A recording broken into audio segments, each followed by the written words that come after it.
Papua New Guinea benefited nothing from US. Let me put it that way. US just came in because China has stepped in to stand by the Pacific Island countries to help them out. You know, you're willing to share what you have.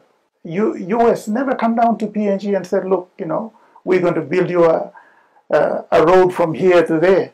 There's nil support. The Pacific Islanders would relate more to the Chinese than the European countries and US. Why I'm saying that is because of the discrimination. You know, they tend to look down on us saying, you know, we're nobody, you know, they want to shove everything into our mouth and whether you take it or not. But I don't sense that in China. The China people, the China government, you know, they tend to see us as equal. And so if I'm going to say, who would you feel comfortable to work with? I would say China.